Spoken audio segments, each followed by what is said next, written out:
Hey everybody, Josh Sigurdson, World Alternative Media here, and we are joined by Tim Picciott, the Liberty advisor, and a lot of people are saying the stock market is going and going and going, and a lot of us are saying it's going to be gone soon, because the fact of the matter is you can only prop up a bubble so high, and we've been over this again and again, we've been right again and again, and we're seeing the signs of another massive bubble, or basically the same bubble as previous, but it just continuously pumped with Fed money. And I want to get into this article from Market Insider that says this one sign could indicate that a stock market sell-off is near, Wells Fargo stock chief says. And we're going to go into that article as well as many others today, as there's a lot of crazy news regarding a massive coming stock market sell-off that might just be imminent. Now, first, before we get into that, make sure to hit that like button, share this on social media to get around the shadow banning. Check those links below. GoFundMe, Patreon, subscribe star, ways that you can keep us up and running, as we are completely viewer funded and completely demonetized on YouTube. And if you're watching us on YouTube, why not watch us elsewhere, like on BitChute or on Flote or on LBRY or on Minds? We are on the other alternatives, and we will be off of YouTube by November 5th, 2020, only posting trailers on YouTube after that point. You can also join our newsletter at www.imband.com. There's a whole bunch of stuff below in the description that you can check out, many links, including thelibertyadvisor.com if you want to become a client of Tim Picciott, who of course is a certified financial planner. Now let's get into this article. As I said, out of Market Insider, this one sign could indicate that a stock market sell-off is near, Wells Fargo stock chief says. And as the article goes into, Chris Harvey, Wells Fargo Securities head of equity strategy, told CNBC on Friday that the low level of short interest in the market right now left significant scope for it to rise, which could coincide with a market sell-off. Low levels of short interest are a positive sign in the near term, Harvey said. They demonstrate that people are much more constructive and that bearishness has been rinsed or washed out of the marketplace. However, low short interest also means that there's much room for the levels to go up. And I quote, typically some of the worst sell-offs we've seen is when short interest rises from very low levels, which is where it is. It's not a catalyst by itself, but it's a concern, and it's a concern as we see the market melting up, the strategist said. As it continues, it says, short interest on the S&P 500 as a percentage of float was at 3.1% last week, CNBC reported, citing Wells Fargo Securities data. It's down from 3.3% in mid-July. Particularly low short interest was seen in utilities, healthcare, and financial sectors, CNBC reported. Harvey also called U.S.-China relations an emerging risk, but not one of the bigger risks in the marketplace right now. And I quote, what we worry about it more is the narrative of negative interest risks coming back. The fact that we think political risk is underpriced and back to school is going to have a ton of fits and starts, which could play into the economy and the job picture, he said. And he's not alone in his sentiment. There's a lot of people with much darker sentiment, including myself. But as this Market Watch article says, a 10% sell-off in the stock market is most likely, says expert who called March lows. Something has to give. And as Michael Wilson, chief U.S. equity strategist at Morgan Stanley, pointed out, and I quote down here, it says, we think the most likely outcome remains a 10% correction in the broader index led by the beneficiaries before the recovery and bull market continues, wrote Wilson and strategist Adam Vergadamo, Andrew Pauker, and Michelle Weaver. And again, not alone in this, but what's interesting is even George Soros is making comments on this. As this article says, legendary investor George Soros says the stock market is trapped in a Fed-fueled liquidity bubble. And just a bullet point here, it says the stock market's rally is trapped in Federal Reserve-formed liquidity bubble, the billionaire investor George Soros said in an interview with the Italian newspaper La Repubblica.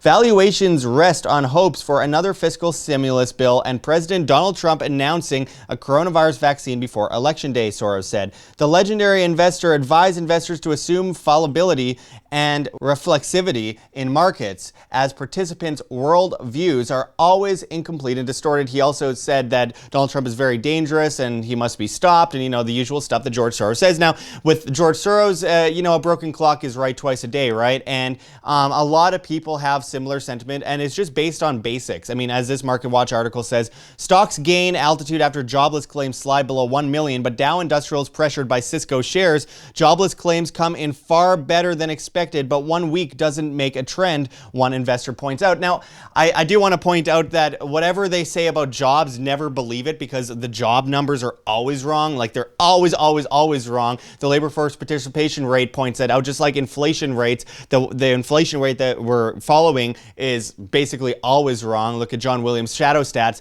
There's alternatives to all the numbers that they're giving us, and the fact of the matter is they spoof the numbers in order to make themselves look better or make someone else look worse. So anyway, let's get into this, Tim. I wanted to get into the bearishness that a lot of people, including big institutional investors, have with the stock market. You've been calling a potential dip in the near future. Obviously, we saw a massive sell-off earlier this year, utilizing coronavirus and the government lockdowns as a catalyst, but something that was bound to happen anyway. What do you think of another massive sell-off in the near future? Well, first I want to touch on what you just said with the unemployment rate. Donald Trump, over 20 times, I've given this presentation last March, March in 2019 at Arizona, also gave it at Acapulco at February 11th, where I used Trump's own quotes, where my favorite one is something along the lines of, the unemployment rate is the most phony, fake number that's ever been devised, that was made by economists to make presidents and politicians look good. Now, that's about 90% of the quote, paraphrase there, but there's about 20 other quotes just like that Donald Trump was using, because he knows what I know and what some of our viewers knows in terms of how they rig these numbers, and he was going into great detail of how they rig these numbers and why they're not right. But now that they're they were good numbers. Now, you know, only losing, you know, just below 1 million jobs is now the new benchmark we're setting over here. So, you know, I just wanted to point that out, and I do have you know, a little 18-page ebook that if you guys want to text, the number is 71441, and if you want to text either WHAM or Liberty Advisor, one word, Liberty Advisor, one word, no spaces, and you will get my book, How It's Rigged, where I detail how they rig that. Anyway, it's free, so I'm not like selling anything over there. In terms of bearishness, I'm actually wondering how much the market can actually go down. I mean, I actually don't think it can really go down much more than 30%, because then the Fed's going to come in and either might directly buy stocks, or they might have other lending facilities that have an end run around, like they're doing right now with the bond market. But certainly, or maybe they let it go down because the number one indicator if someone will be president or not actually is the stock market, particularly the month before the stock market. And so guess what? One of the Fed's lending facility programs, that runs out, I think, the week before the stock market. And so this wasn't really much of a stock market recovery as much as it was the government coming in, buying the bonds, which then allowed the debt carousel to keep going on, which then buoyed up the stock prices. Sounds like fascism. Yeah, I mean, when you have the government coming in and buying up corporations, when you own the bonds, you are now, the company's now in bondage to you. And so, I mean, and traditionally the bondholders are the, they're the ones who have the highest seniority in order to claims on a company's assets, unless, when there's a crisis and they just throw the rules out the window like they did with GM in 2009 when they bailed out the stockholders. But that's a whole nother aside. But, the big thing to look out for if you're, need money to go, retire, or there's some, big, need of liquidity that you have in the future, is something called sequence of return risk, where it doesn't matter what the average return you get is, it matters what the order of your returns are. So if you're down 20-30% year one and you're just retiring, well, now if you're down 20%, I forgot what the math is. It's something like if you're withdrawing 4% and you go down 20, you've got to gain, I think it was like 42% to get back to even over the next 3 years. And that's, by then, if you've already lost 20% and you're already just barely on the cusp of being able to retire, it's, you're probably at that point going to crap your pants and sell a lot of stuff. And then at that point, the odds of you getting 42% would be relatively low. So I'm not really sure how much willingness they have to have the stock market go down, because the money has to go somewhere. So short term, I think there is a good chance you could see, a 20% pullback, especially, it just helps, alleviate, it just helps, stamp, getting Donald Trump out of there. I'm not saying that's what I want to happen. Part of me, and Josh thinks this too, and maybe this is, maybe teasing for another video in the future, is if the left is trying to deliberately throw this by picking, former like top cop of California to be Joe Biden, person who wrote the 94 drug crime bill. I mean, it's like they couldn't be trying to F things up anymore if they tried in terms of trying to lose this. But I still think Biden is going to win even despite all that. And the exclamation point will be the stock market on there. And so if you're close to retirement, you just retired, this is a time to be very careful. And, usually I'm not like touting things like what guys like George Soros are saying, but, he has, as much as I don't like him, he has done a very good job investing. He's worth billions of dollars. It's more than I'm worth. And, and he has made some very good calls, and he's got political connections to help make these things happen.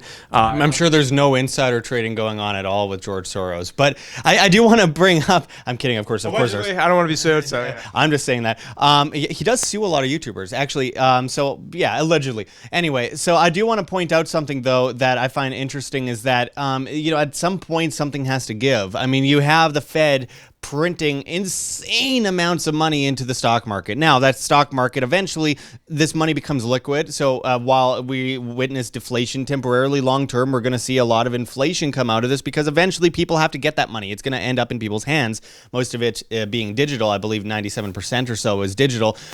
So at some point, something has to give. They cannot just print unlimited amounts of money. I mean, they can, but then you'll end up with $1 million loaf of bread. So, I mean, at what point does it give where they just cannot just use a plunge protection team? They cannot just throw money at the stock market, and at some point the stock market just completely drops at like free fall speed. I've been talking about this for a while in terms of there's really three things that the Fed is really can kind of save, and one is either the dollar, the stock market, or the bond market. And so it's you can't really save all three of those. I use kind of save in air quotes over here. So in order to save the stock market, what you have to do is you have to print a bunch of money to then be able to buy up the bonds. But doing all that long term is going to be disastrous to the dollar, which is the only thing they're actually supposed to be doing is actually protecting the value of the dollar, and the one thing they've been messing up the most. So with that said, I'm not really putting too much stock into them. No pun intended, of them being able to manage this whole thing. Because what's going to happen is you go back to Germany, like 1912 Germany, their stock market was around 400. By the time 1922 rolls around, it's like 27 million. I forgot if it was 22 million or 27 million. Obviously, 5 million is a big divergence, but the point is it was like from 400 up to 22 or 27, and the point is that you have like the $1 million loaf of bread. But if you had something in a stock like Mercedes-Benz, instead of having $100 in stock that was priced in gold marks, it went from gold mark to Renmark or to Rentenmark to Reichsmark to Deutschmark, and you still had an asset. And so maybe that's people's rationale now, being in the stock market, is that at least it might be worth something, whereas if you're holding on to cash in the long run, will probably be worth nothing. But it's managing that sequence of return, it's managing the inflation risk, the deflation risk, the market risk of things going down. And then I guess one thing, the coronavirus is helping out with the biggest retirement risk of all, which is actually longevity risk, which is living too long, because the longer you live, not to sound morbid, the greater chance you have of running out of money or having inflation risk or deflation risk or big stock market crashes or unfavorable sequence of returns. You'd also mentioned, we talked earlier about short interest in the stock market. Well, there is a saying, and I think it's something like, the market can stay irrational longer than you can stay liquid. And so you can, like, for those of you who saw the movie The Big Short, you can be right. I forgot the guy's name, Michael Berry. Like, you could be right on your thesis, but then the fact that all the other lemmings don't really understand what you're doing, and then you can still be losing money as you are doing the right thing. And then you get especially as an advisor, you get clients and pressure and people telling you, hey, you need to be doing what everybody else is doing, until the moment when all of a sudden, boom, you're up like 700% on something. But people don't have the wherewithal and the actual discipline a lot of times to have those bigger bets work out. And so I think you're seeing short interest go away because it's dangerous to be short. There's other ways where you can bet against the stock market and have a defined risk, whereas when you short something, you have a technically unlimited downside in that, which is dangerous. I mean, there's people who are shorting Tesla at $200, $300, $400, and I think yesterday I checked, it was like $1,550, something like that. I mean, it's probably like $1,600. I mean, it's going up pretty soon it's going to be catching up to gold. And actually, it's going to be a 5-to-1 stock split. Not making any recommendations regulations. It's just in the news. And we also see that you'd mentioned something about a vaccine. Well, aren't they saying that the antibodies only stay in you for like maybe 3 months, and then the vaccine, you've got a virus that is morphing, and so what, every 5 weeks you have to go and get a new vaccine? So I don't think that that's very tenable. There's nothing scientific about it, but I do want to point out that we have all of these, like the worst of the worst. When you have the worst of the worst in finance agreeing with you, you know that you're kind of at the end game, because they don't want any of this to happen. They usually are very bullish on whatever central planning can happen to keep the stock market up and running. When they're seeing what we've been saying for a long time, then you know we're at that bottom line where it's something big is about to happen, because they really want to cover their own butts. Of course, if you haven't already, check below. You can become a client at Tim Picciott at thelibertyadvisor.com. He's had very good success with his investing and what he's been doing in his strategies. But with that said, I do want to bring it to a close right away, as we're trying not to do super long videos these days. But we've got a lot coming on this subject. I think that at the end of the day, people need to be prepared and prepare themselves for the worst and hope for the best. Now, lately, 2020, I mean, are you going to hope for the best? Yes, but we also know that chances are things are going to get worse before they get better. It's the way this year's been going, and it's the way next year will be. I mean, we can't catch any breaks here. I'm in Maricopa County, the coronavirus capital of the world, supposedly, and we've had the record amount of days above 110, like literally the 10 days, like 115 and above for the next 10 days. It's like you can't catch a single break, but we're still having a good time. Well, and we're supposed to wear a mask in that, by the way. I almost got arrested a couple weeks ago in Las Vegas for walking down the street without a mask. Down the street in 120 degrees. Anyway, so ridiculous. And obviously, we're watching the global economy get ripped apart at the seams, and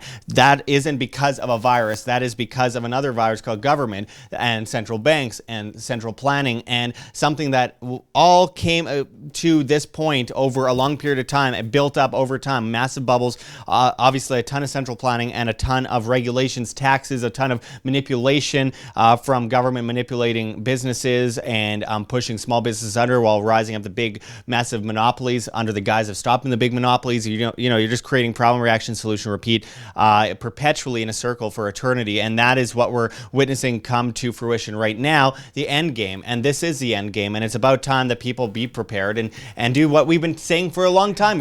You might notice I haven't said it as much lately, because obviously we're at that point now. But food, water, shelter, self-defense, you're not gathering things for the toughest guy on the block. Gold, silver, in my opinion, not investment advice, as wealth insurance against these collision courses of history that we've seen so many times before. And of course, I said the doorbell rang an hour ago and had 15 cases of more protein and different meal replacement stuff coming downstairs to get another 2 months. And so I'm doing. I mean, I'm a financial advisor here. I'm buying more food supplies in addition to the food supplies I already have. Shout out to Spiz. Yeah, it's called spiz.net, spiz.net. Very bad at marketing, but it tastes great. I've been using it for 5 years. It's mainly, I have no say into this, and no one's making money off this. It's just like, we might as well give the shout out. Yeah, no, I've been using it for 5 years. It was actually designed for ultra endurance athletes who are biking across America, and now I looked at it, I'm like, well, it's really dense calories. It's a whole lot of bang for the buck, and so it tastes great. I've been using it for 5 years. I was using it for Ironman training, and so if it's good enough for the AAA type Ironman type people and people who are insane about this stuff, then it's probably good for the average person watching this right now. And it tastes great too. And I do want to point out, obviously, cryptocurrencies that are decentralized and fundamentally useful. Obviously, there's only a few of them, but there are some that really are a game changer. And of course, again, this is not investment advice. This is simply just my opinion, because I believe that this is the way that we're going. This is the way of the future. One way or another, we're going digital, whether we have it be controlled by the beast system, so to say, or we have it controlled by us as individuals on the free market. Anyway, there's a lot more coming that we're going to break down, and we really hope you join us for that. Make sure to hit that like button if you haven't already. Check those links below, and of course, join our newsletter, www.imband.com. You can become a client of Tim Picciott at thelibertyadvisor.com, and obviously, GoFundMe, Patreon, Subscribestar, ways to pledge and donate, as we are completely viewer funded. We are completely demonetized here on YouTube. If you're watching it still on YouTube, obviously you can pledge on Flote Flote.app in crypto. By the way, I just saw Del Bigtree on Flote.app doing a live show on Flote. We have all these huge names on Flote, and I really hope everyone joins us there at flote.app because we will not be on YouTube much longer. Of course, we are on BitChute, LBRY, and Mines as well. And hey, I might as well throw out another safety precaution here just for the sake of backing up people following us in different places. You can find me at World Alternative Media on Instagram. I know it's one of the bad ones, but hey, just another way that I can reach you. Anyway, I really appreciate everyone joining us today. And until next time, this is Josh Sigurdson and Tim Picciott signing out from World Alternative Media. Find the truth, be the change. My friends, it is go time.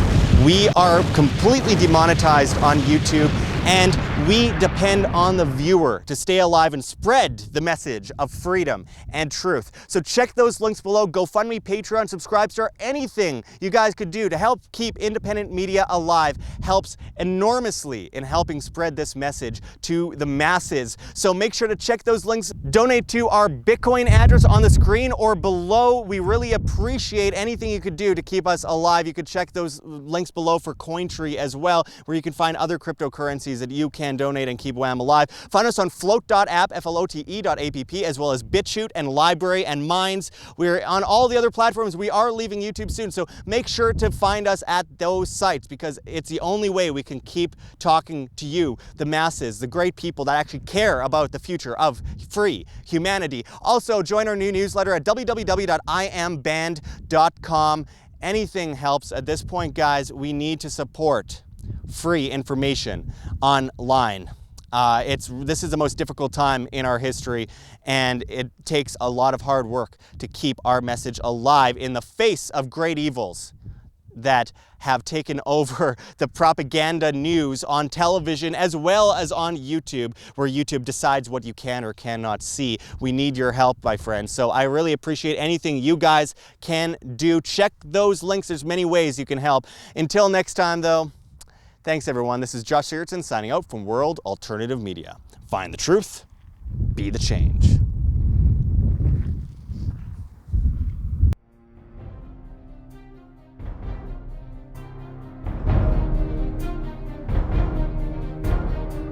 I'm sure you have already changed people's minds in your young age because you're involved, and I like that.